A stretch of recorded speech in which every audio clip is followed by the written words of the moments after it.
1. 귀신 전화번호. 2000년대에 떠돌던 귀신 전화번호 괴담입니다. 010-4444-4444로 전화를 걸면 귀신이 받는다는 소문이 있었는데요. 숫자 4가 죽음을 의미했기 때문이었을까요? 이 번호는 실제로 연결이 가능한 번호였고 전화를 걸면 귀신 이야기 혹은 무서운 이야기를 랜덤으로 들려줬습니다. 대표적으로는 99라는 숫자를 계속해서 반복하는 소녀 이야기입니다. 한 소녀가 옥상에서 99라는 숫자를 계속 반복하며 말하고 있었습니다. 그 광경을 지켜보던 경비원은 위험한 데 올라가 있는 소녀를 구하기 위해 그녀에게 다가갔습니다. 그러자 그 소녀는 갑자기 경비원을 옥상에서 밀어 떨어뜨렸습니다. 소녀는 바닥에 떨어진 채로 죽어있는 경비원을 보며 말했습니다. 100, 드디어 채웠다. 이외에도 여러 무서운 이야기들이 있었고 도중에 기괴한 효과음이나 비명소리도 난무했다고 합니다. 추후에 이 번호의 주인은 ARS 전문업체였고 귀신 이야기 서비스를 일종의 베타 테스트로 진행한 것으로 밝혀졌습니다. 2014년경에는 실제로 전화했는데 기계음이 아닌 사람 목소리가 들려와 바로 끊었다는 이야기가 퍼지기도 했습니다. 참고로 현재는 이 번호로 전화하면 올포유 대리운전으로 이어집니다.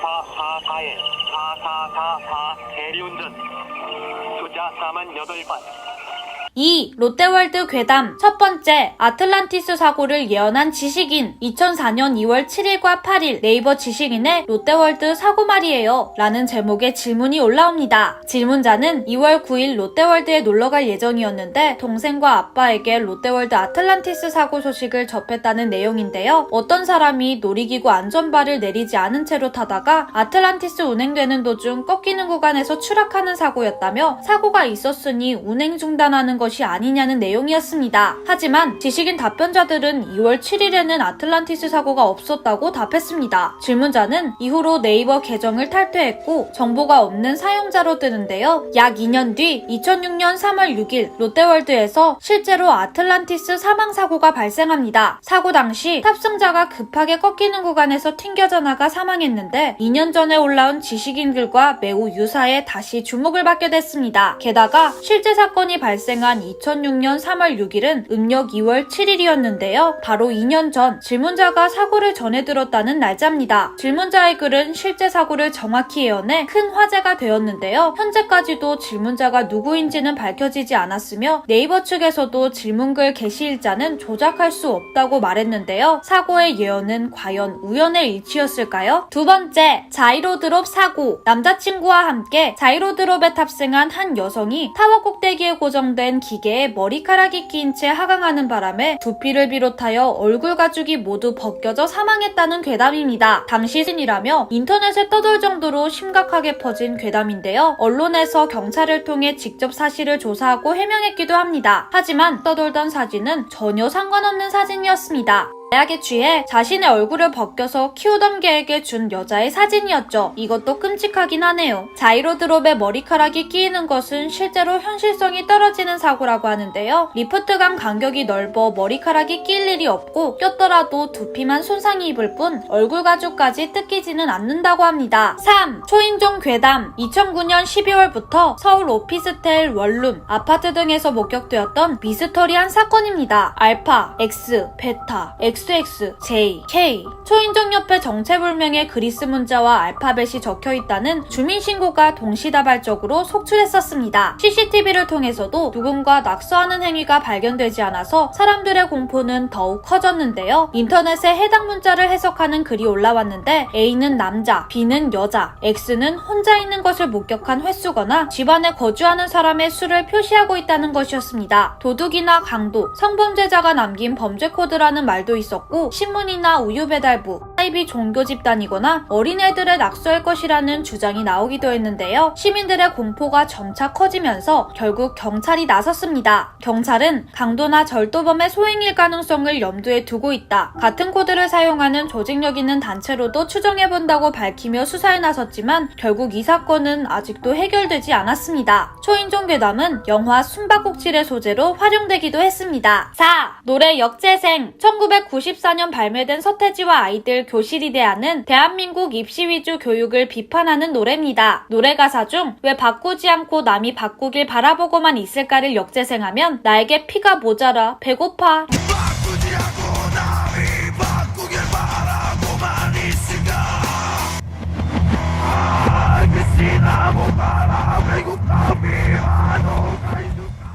라고 들린다는 기독교 단체의 주장을 통해 논란에 휩싸였습니다. 한때 악마의 메시지라고 불리기도 하며 뉴스와 신문에서도 서태지와 아이들이 사탄 숭배자인지에 대한 특집을 내보내기도 했었는데요. 하지만 그 당시 카세트 테이프를 이용해 역재생을 하는 것은 기술적으로 매우 힘들었기에 조작 논란도 있었습니다. 역재생 논란은 서태지 이후에도 있었습니다. 걸그룹 소녀시대의 지와 손담비의 미쳤어를 역재생하면 음란한 메시지가 들린다고 주장하는 교회 강연 동영상이 퍼지기도 했었고, 이외에도 티아라의 롤리폴리의 곡 초반부를 역재생하면 아무도 모르게 난 너무너무 즐거워, 나는 너를 죽이러 라는 기괴한 메시지가 들린다는 소문이 있기도 했습니다. 어디까지 왔나 어디서 만나 많이 들어왔나 나 모르지 난 너무 싫어 나 위대해 5. 귀신 헬리콥터 삽니다. 귀신 헬리콥터, 고가메이 이러한 정체불명의 문구가 적힌 스티커를 본 적 있으신가요? 옛날 공중화장실이나 고속버스 터미널에는 스티커가 흔하게 붙어져 있었는데요. 2015년 한 커뮤니티에 올라온 글을 시작으로 귀신 헬리콥터는 매매를 일컫는 암호가 아니냐는 주장이 제기되었습니다. 인터넷에 따르면 귀신은 귀하의 신장을 뜻한다는 것인데요. 헬리콥터는 심장, 간, 각막, 이자, 힘줄, 망막을 뜻하며 이식이 가능한 장기의 약자를 조합한 것이라는 해석이었습니다. 실제로 그쯤 국내 장기 매매 조직이 검거된 사건이 뉴스로 보도된 적이 있었습니다. 2020년에는 귀신 헬리콥터라는 문구를 이용해 SNS에서 장기 매매를 시도한 남성이 있었는데요. 그는 매매 브로커라는 자들로부터 연락을 받기도 했다고 합니다. 하지만 우리나라에서는 이 매매보다는 그 과정을 이용한 사기 범죄가 더 많다고 하네요. 과연 귀신 헬리콥터는 장기 매매를 뜻하는 은어였을까요? 1. 신일의과대학교 임상실험 지원자 모집 공고. 지난 2010년 부인 사이트에 한 기묘한 공고가 올라왔습니다. 신일의과대학교에서 5개월간 고통 감내 능력 임상실험을 할 25세 이상의 건장한 남성을 찾고 있다는 내용이었는데요. 공고에 따르면 지원자는 이틀에 한 번씩 1부터 28단계까지의 고통을 체험해야 하며 중도 포기도 가능하다고 합니다. 진행 방식에 대한 더 자세한 언급은 없었지만 실험 중에 종종 의식을 잃을 수도 있다고 적혀 있었습니다. 일당이 무려 5천만 원이라고 하는데요. 해당 공고가 올라온 2010년의 최저시급은 4,000원대, 1급이 3만 원대였다는 것을 감안하면 요즘 기준으로는 1억이 넘는다고 볼 수도 있겠네요. 네티즌들이 이 공고에 대해 의견을 주고받던 중 소름 돋는 사실이 밝혀졌습니다. 바로 신일의과대학교는 존재하지 않았던 것이죠. 당시 네티즌들은 장기매매 단체가 올린 공고일 것이다, 인신매매일 것이다 등의 여러 가지 해석을 내놓았지만 그 실상은 아직까지도 밝혀지지 않고 수수께끼로 남아있다고 합니다. 신일의과대학의 정체는 무엇이며 누가 어떠한 목적으로 이런 공고를 올렸던 것일까요? 2. 다른 세계로 가는 법. 만약 눈앞에 당신밖에 없는 새로운 세계가 펼쳐진다면 어떨까요? 한 커뮤니티에 다른 세계로 가는 법이 올라와 화제가 된 적이 있습니다. 의식을 치르는 방법은 다음과 같습니다. 1. 혼자 엘리베이터를 타고 4층, 2층, 6층, 2층, 10층을 눌러 이동합니다. 2. 10층에 도착하면 내리지 않고 5층을 누릅니다. 3. 5층에 젊은 여성이 타게 되는데 그럼 1층을 누르시면 됩니다. 참고로 이 여성은 사람이 아니라는 점을 명심하세요. 여성이 말을 걸더라도 절대 대답하면 안 됩니다. 4. 엘리베이터는 1층으로 가지 않고 10층으로 올라갈 것입니다. 도착한 후 엘리베이터의 문이 열리면 그곳에 다른 세계가 펼쳐질 것입니다. 5. 현실 세계로 돌아오기 위해선 이 놀이를 한 번 더 반복하세요. 이후 의식에 성공했다는 사람들의 후기가 올라오기도 했습니다. 한 네티즌은 엘리베이터를 통해 어두운 거리에 도착했고 그곳엔 자신밖에 없었다고 했습니다. 또한 의식을 치른 이후 몸에 상처가 생겼으며 엘리베이터를 두려워하게 되는 후유증이 남았다고 하는데요. 해당 놀이는 엘리베이터를 통해 망자의 세계와 연결될 수 있는 의식이라고 합니다. 만약 망자의 세계에 갔다가 돌아오지 못하면 어떻게 되는 걸까요? 3. 라조육 이사이. 2012년 6월 네이버 지식인에 기이한 질문이 올라왔습니다. 라조육 이사이를 해보려고 하는데 잘하는 곳을 추천받고 싶다는 글이었는데요. 여기서 라조육이란 돼지고기를 사용한 중화요리 중 하나입니다. 그 외에도 질문글은 생주, 이사이 등 생소한 단어들로 이루어져 있습니다. 일반인들 입장에서는 도저히 무슨 말을 하는 건지 이해할 수가 없었죠. 하지만 질문이 올라온 지 1분이 채 되지 않았는데 답글이 달렸습니다. 그는 라조육 우정국을 꾸준히 이용하고 있다며 일반인들 입장에서는 도저히 이해할 수 없는 난해한 답변을 달았습니다. 질문자는 이 답변을 채택했는데요. 이 상황이 커뮤니티에 알려지자 네티즌들은 여러 가지 추측을 내놓았습니다. 그중 가장 유력했던 있었던 건 인육 거래, 식인과 관련된 은어들이라는 의견이었습니다. 한 네티즌은 라조육을 인육, 이사이는 거래, 여자친구 생주의를 이주된 여자아이, BGM은 각각의 신체 부위를 뜻한다며 해당 질문의 뜻은 다음과 같다고 했습니다. 이주된 여자아이를 구해서 인육 거래를 할까 합니다. 인육은 자주 사봤습니다. 해당 신체 부위들은 항상 잘라놓습니다. 인육 거래를 하는 곳이 여러 군데 있던데 괜찮은 곳을 알려주세요. 해당 글이 퍼지던 시기가 끔찍한 범죄를 저질렀던 오원춘이 검거됐던 직후라 많은 사람들이 이 의견에 힘을 실어줬었는데요. 정말로 라조육 이사이는 이런 잔혹한 의미를 담고 있었을까요? 그게 아니라면 이 사람들은 왜 이런 난해한 질문과 답변을 주고받았을까요? 4. 홍천강 괴담. 강원도 홍천강 근처 주민들 사이엔 유명한 괴담이 하나 있었다고 합니다. 그 내용은 바로 서울에서 온 여성이 다슬기를 잡다가 익사했고 그 여성은 물귀신이 되어 사람들을 데려간다는 것이었죠. 그런데 말입니다. 놀랍게도 실제 2012년에 홍천강에 놀러온 한 여성이 익사하는 사건이 있었던 걸로 밝혀졌습니다. 그녀와 함께 여행을 왔던 남편은 아내가 다슬기를 잡다가 사고를 당한 것 같다고 말했는데요. 하지만 다슬기는 얕은 곳에 있었고 어머니가 물을 무서워하는 걸 알았던 딸은 해당 사고에 의문을 가지게 됩니다. 그녀는 어머니의 시신을 화장하기 전날 기이한 꿈을 꾸었다고 합니다. 꿈에 어머니가 나왔는데 누군가 어머니의 목을 눌러서 물에 잠기게 했다는데요. 다음날 딸은 어머니의 부검을 강력히 요청했고 그 결과 놀라운 사실이 드러났습니다. 시체에서 목을 졸렸다는 적이 발견된 것이죠. 이에 수사가 진행되었고 결국 남편이 범인으로 검거되었습니다. 아내의 보험금을 노린 남편의 계획적인 범죄였던 것입니다. 괴담이 현실이 된 이 미스터리한 사건은 많은 사람들에게 충격을 안겨줬습니다. 흉가, 가는 사람마다 흉한 일을 당하는 불길한 집. 지난 2006년 무한도전에 출연한 하하가 보강동 폐가에서 있었던 에피소드를 얘기해 화제였는데요. 당시 고등학생이었던 하하는 담력 테스트를 위해 친구 8명을 모아 동네에서 유명한 폐가로 향했다고 합니다. 그곳은 20년 동안 방치된 빈집이었는데요. 호기롭게 폐가로 향했던 이들은 대문을 열고 들어가는 것에서부터 막혀버렸습니다. 아무리 밀어도 누가 문을 잡고 있는 것처럼 열리지 않았던 것인데요. 이에 실망한 한 명이 에이 안 열리잖아 라고 하며 발로 대문을 걷어찼습니다. 그런데 그때 대문이 조금씩 열리더니 갑자기 누가 잡아당기듯 확 열렸습니다. 이에 깜짝 놀란 일행 중 4명이 도망갔다고 하죠. 남아있는 4명은 폐가 안으로 조심조심 들어갔습니다. 마당 안쪽에는 수영장이 있었는데요. 이들은 담력 테스트 겸 수영장까지 가서 소변을 누고 오기로 했습니다. 떨리는 몸을 이끌고 수영장 쪽으로 가서 소변을 보는 순간 2명이 갑자기 달아나 버렸습니다. 영문도 모른 채 하하는 그의 친구와 함께 단 둘이 그곳에 남겨졌습니다. 그리고 그때 강한 바람이 불어서 대문이 쾅 하고 닫혀버렸는데요. 연달은 기이한 현상에 둘은 이대로 집에 돌아가 버릴까 고민했지만 마당까지 들어온 이상 집안도 둘러보고 싶은 마음에 폐가의 현관문을 열고 안쪽으로 향했습니다. 서로를 의지하며 전진하던 그때 하하는 등 뒤에서 뭔가가 다가오고 있다는 느낌을 받았습니다. 온몸에 소름이 돋았던 하하는 너무 두려운 마음에 혼자서 도망쳐버리고 말았습니다. 그리고 폐가 밖에서 친구를 기다렸지만 다시 안에 들어가 볼 용기는 나지 않았다고 하죠. 하지만 아무리 기다려도 친구는 나오지 않았습니다. 굳게 닫힌 문은 1시간이 지나서야 열렸는데요. 하하는 그때의 광경을 아직도 생생히 기억하고 있다고 합니다. 친구는 넋이 나간 채로 침을 질질 흘리고 있었는데요. 덜덜 떨면서 친구가 물었습니다. 너 혹시 쌍둥이야? 잠시 후 정신을 차린 친구는 하하에게 폐가에서 있었던 이야기를 들려주었습니다. 당시 하하가 나가는 모습을 본 친구는 함께 도망치려고 했지만 이상하게도 다리가 움직이지 않았다고 합니다. 곧이어 기분 나쁜 웃음소리가 들렸고 소리가 나는 곳으로 천천히 고개를 돌려보니 어두컴컴했지만 2층에 누군가 있는 듯한 실루엣이 보였다고 합니다. 자세히 살펴보니 한 아이가 친구를 내려다보고 있었다고 합니다. 깜짝 놀란 것도 잠시 저 아이는 누구지?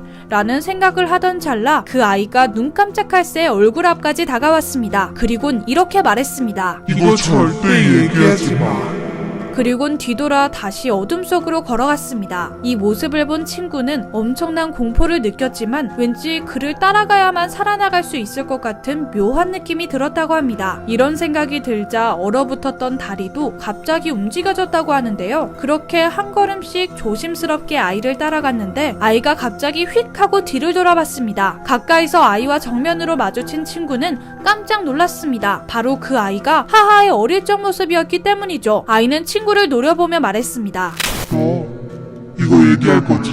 하하의 이야기가 방송되자 보광동 폐가를 둘러싼 기묘한 경험담들이 인터넷에 연이어 올라왔는데요. 그리고 그 중에선 흉가 안에서 이상한 경험을 한 주민도 있었습니다. 때는 중학교 3학년 겨울, 그날도 평소와 같은 귀갓길이었다고 합니다. 집으로 가기 위해선 폐가가 위치한 골목을 지나야 했는데요. 전부터 그곳에서 귀신을 봤다는 소문이 무성했지만 자주 다니던 길이었기에 대수롭지 않게 생각했다고 합니다. 그런데 그날은 좀 이상했다고 합니다. 다른 생각을 하고 있는 게 아닌데도 계속해서 길을 잘못 들었던 것이죠. 계속해서 골목을 방황하고 있었는데 더 이상한 점은 이른 시간이었음에도 골목에는 사람이 한 명도 없었다는 점이었습니다. 계속 헤매다 어느새 흉가 근처에 다다랐을 무렵 이상한 일이 일어났습니다. 자신도 모르게 발걸음이 흉가 쪽으로 이동했던 것이죠. 무엇에 홀린 듯 대문 안쪽까지 들어간 그는 그곳에 있던 어떤 사람과 한참 동안 이야기를 했다고 합니다. 대화를 마친 후 대문을 나서는데 갑자기 정신이 번쩍 들었다고 합니다. 그리고 온몸에 소름이 돋았다고 하는데요. 대화를 나눴던 사람의 얼굴도 이야기도 안에서 겪은 그 어떤 것도 기억이 나지 않았다고 합니다. 그날 그를 폐가로 부른 건 무엇이었을까요? 흉가 체험을 좋아했던 한 커뮤니티 유저는 하하의 방송을 보고 폐가 체험을 결심했다고 합니다. 그는 직접 보광동 폐가에 찾아가 사진을 찍었다고 하는데요. 그가 그곳에서 찍은 사진은 총 20장이었지만 나중에 확인해보니 상태가 다 이상했다고 합니다. 마치 어린아이가 물감으로 장난친 듯 색이 번져 있었다고 하는데요. 그나마 멀쩡하게 찍힌 사진은 단 한 장뿐이었습니다. 그런데 그것마저도 뭔가 이상했다고 합니다. 나무를 찍은 사진이었는데 분명 사진을 찍을 땐 멀쩡했던 나무에 붉은 자국이 묻어 있었던 것인데요. 이 모습은 마치 나무에서 피가 흐르고 있는 것 같아 보였습니다. 하지만 이를 대수롭지 않게 생각했던 글쓴이는 사진을 커뮤니티에 올렸습니다. 그리고 그때부터 문제가 발생했죠. 사진을 본 여러 사람들이 검정색 꼬마 귀신이 나오는 가위에 눌린다고 댓글을 달았던 것인데요. 이런 기이한 경험을 했다는 사람들은 무려 100명 가까이 있었다고 합니다. 당시 인터넷을 떠들썩하게 했던 이 이야기는 글쓴이가 잠적하면서 잊혀지는 것 같았습니다. 그러나 8년이 지난 후 커뮤니티에 한 글이 올라오며 자세한 내용이 드러났는데요. 자신을 그때 그 글쓴이라 밝힌 유저는 사진을 올리고 2주 동안 매일매일 귀신이 나오는 가위에 눌렸다고 합니다. 그는 귀신의 모습을 아주 자세히 묘사했는데요.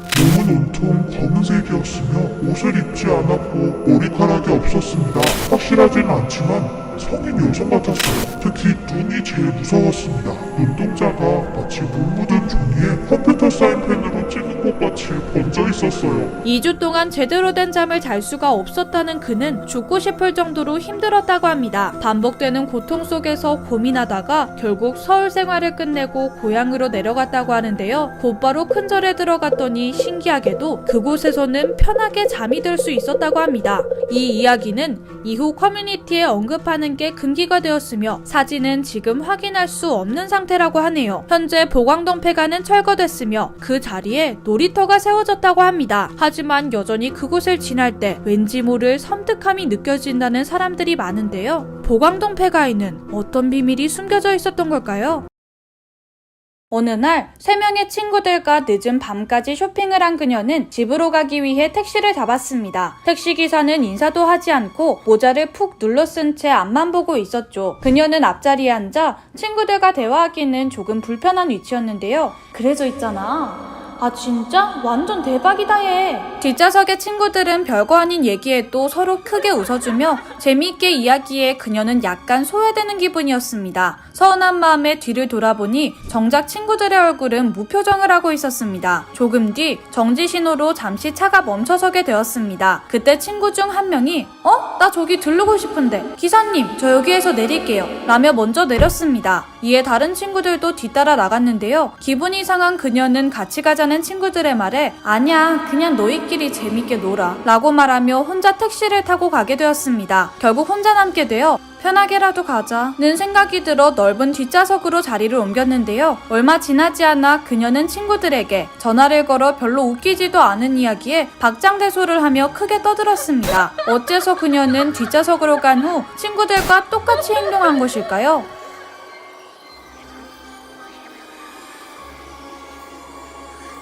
사실 그녀와 친구들이 타게 된 택시는 납치범이 운전하고 있는 차였습니다. 친구들은 트렁크 쪽에서 인기척을 느꼈는데요. 인사도 하지 않고 앞만 보고 운전하던 예의 없는 택시기사는 사실 상황을 눈치챈 뒷좌석 승객들이 신고하는 것은 아닌지 감시하기 위해 백미러를 보고 있었습니다. 친구들은 빠르게 상황을 파악했고 모르는 척하려고 최대한 크게 얘기한 것인데요. 최악의 경우 만약 트렁크에 숨어있는 인질의 구조 요청이 택시기사에게까지 들리게 된다면 자신들도 위험해질 것을 잘 알고 있었죠. 그래서 친구들은 핑계를 대고 도중에 내린 것이지만 당시 상황을 몰랐던 그녀는 서운함에 친구들을 따라가지 않았습니다. 결국 뒷좌석에서 상황을 알게 된 그녀는 친구들과 똑같이 행동할 수밖에 없었던 것입니다. 퇴근길의 소녀. 대학을 졸업하고 첫 직장에 취직한 그녀는 퇴근길에 매일 주택가를 지나게 되었는데요. 그 주택가는 가난한 동네였습니다. 높은 아파트가 아닌 2층에서 3층 이하의 낮은 건물들이 다닥다닥 붙어있는 지역이었는데요. 그래서 가끔 지나가다 집안의 모습이 살짝 보이기도 했죠. 그러던 어느 날부터 주택가를 지나가는 길에 한 여자아이와 눈이 마주쳤습니다. 소녀는 2층에서 창문을 통해 보고 있었는데요. 지나가는 그녀를 보자 먼저 손을 흔들며 인사를 건넸습니다. 저 아이는 인사성이 밝고 예의 바른 친구구나 라고 생각했는데요. 이후 퇴근길마다 항상 마주치며 변함없이 손을 흔들며 반겨주었고 그때마다 부끄러운지 곧장 사라지곤 했습니다. 그렇게 약 3달 후 퇴근길에 경찰차와 구급차가 사이렌을 울리며 서 있는 모습을 보게 됐는데요. 주변에 웅성거리는 동네 아줌마들에게 다가가 물어보았습니다. 이게 무슨 일이에요? 저기 2층 살던 꼬마 여자아이 있지? 오늘 죽었대. 무슨 일이니 정말. 이후 그녀는 자신과 소녀의 만남을 떠올리며 충격에 빠지고 말았습니다. 소녀는 나쁜 부모와 살고 있었습니다. 그래서 지나가는 사람들을 바라보며 자신을 도와줄 만한 사람을 찾았는데요. 그래서 매일 같은 시간 나타나는 그녀에게 도움을 요청한 것입니다. 소녀가 손을 흔들며 인사하는 것도 사실 안녕하세요가 아니라 창문을 두드리며 살려주세요 라고 한 것이었죠. 인사를 하자마자 사라지는 것도 도움을 요청하다 끌려가는 장면으로 밝혀졌습니다. 퇴근길에 그녀는 소녀의 모습만 보일 뿐 창문에 막혀 소리는 들리지 않아 정확한 상황을 알 수 없었는데요. 그렇게 약 3달 동안 소녀는 포기하지 않고 구조 요청을 했지만 결국 비극적인 최후를 맞이하게 되었습니다. 혼자 사는 여자. 이제 30대가 된 한 여성은 부모님의 결혼하라는 잔소리에서 벗어나기 위해 최근 독립을 하게 되었습니다. 결혼 스트레스에서 벗어나 휴일에는 거실에서 책을 읽고 취미생활을 하며 행복한 시간을 보냈는데요. 어느 순간부터 처음과는 다르게 집안에서 미묘한 인기척이 느껴지기 시작했습니다. 잠그는 걸 깜빡한 가스밸브가 잠겨있고 냉장고에 문이 덜 닫혀있는 등의 현상이 일어난 것인데요. 심지어 집안에 들어오기 전 이미 현관앞 자동 센서 등이 미리 켜지기도 했죠. 결국 불길한 감정이 든 그녀는 전화 수화기를 들어 경찰에 연락하게 되었습니다. 경찰이죠? 요즘 집에 누가 있는 것 같은 느낌이 들어서요. 누가 들어온 게 아니라 그냥 느낌이 든다고요? 네, 그래서 말인데 혹시 저희 집에 한번 방문해 주실 수 있을까요? 아니 지금 장난하나? 이보세요. 바빠 죽겠는데 장난하지 말고 끊어요. 결국 전화는 끊어졌습니다. 그녀는 기분이 나쁘긴 했지만 바쁜 경찰 아저씨를 귀찮게 한 것 같아 죄송한 마음이 들었는데요. 자신의 착각 때문에 이런 일이 일어났다는 생각이 들어 앞으로는 신경 쓰지 말자고 다짐했습니다. 그런데 그 순간 갑자기 전화가 울리는데요. 여보세요? 지금 당장 그 집에서 나와요. 빨리! 네? 무슨 일 때문에 그러세요? 마지막에 제가 화내면서 전화를 끊기 직전에 전화가 먼저 끊어지는 소리가 들렸어요. 무슨 소리인 줄 알아요? 누군가가 저희 전화를 엿듣고 있다는 뜻이에요. 경찰서 전화는 각 다리마다 번호가 달라 불가능하지만 가정집 전화기는 2개 이상이라면 대화 도중 다른 수화기에서 전화 내용을 듣는 게 가능하죠. 만약 진짜 혼자 사는 집이 맞다면 당장 그 집에서 나오세요. 어서...